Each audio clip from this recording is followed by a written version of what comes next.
ও যে নায়ক আরিফিন শুভ, এর নায়ক কিন্তু আমি বানিয়েছি। আমি বলবো he is one of the smartest guy in this country, not in this industry, in this country as well. আমার কাছে মনে হয় তার যে প্লটটা চলে গেছে এটার জন্য আমি ব্যথিত, এবং যদি সম্ভব হয় তাকে যদি ওটা ফিরিয়ে দেওয়া হয় আমি ব্যক্তিগতভাবে খুব খুশি হব।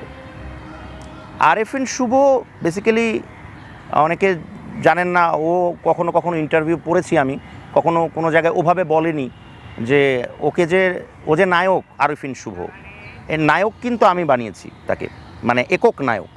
তার প্রথম ছবি হচ্ছে জাগো, তারপরে আসলেন তিনি পূর্ণদৈর্ঘ্য প্রেম কাহিনী, সেখানে তিনি ভিলেন ছিলেন, যেখানে নায়ক ছিলেন শাকিব খান। তৃতীয় ছবি ওনার হচ্ছে ভালোবাসা জিন্দাবাদ, যেখানে তিনি একক নায়ক হিসেবে পদার্পণ করলেন, ডিরেক্টর ছিলাম আমি।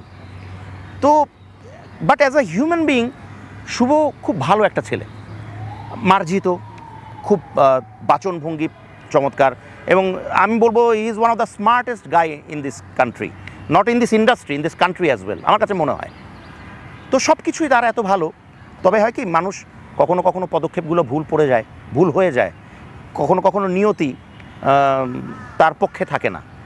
তো যেটা হচ্ছে যে প্লট চলে যাওয়া, এই যে বিষয়গুলো, ও আমাকে একটা সময় বাজান ডাকতো।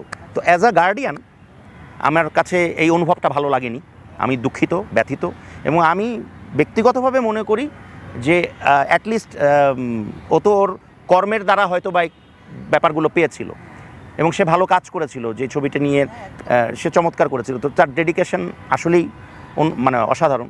তো সেই জায়গা থেকে আমি মনে করি যে যেটা হয়েছে, যেটাতে আসলে তার কোনো হাতও নেই। তো সেই জায়গা থেকে আমার কাছে মনে হয় যে তার যে প্লটটা চলে গেছে এটার জন্য আমি ব্যথিত, এবং যদি সম্ভব হয় কর্তৃপক্ষের, জানি না, অনেক নিয়মকানুন আছে হয়তো, তাকে যদি ওটা ফিরিয়ে দেওয়া হয় আমি ব্যক্তিগতভাবে খুব খুশি হব। আমাদের যে অঙ্গনটা, সেই অঙ্গনটা হচ্ছে কি এমনি সাম্প্রতিক সময় একটু দুর্বলই ছিল, আমরা যদি ওভাবে বলি যে ফিনান্সিয়ালি দুর্বল।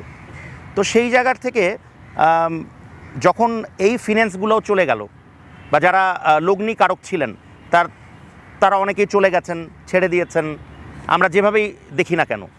তো সেই জায়গা থেকে নতুন লগ্নি কারক পাওয়া, লগ্নি হওয়া, তো সেটা সময় সাপেক্ষ বিষয়। তো করোনার সময় আমরা একটা ধাক্কা খেয়েছিলাম, আমাদের ইন্ডাস্ট্রি ধাক্কা খেয়েছিল, এখানেও একটা বড় ধাক্কা আমরা খেয়েছি বা খাচ্ছি।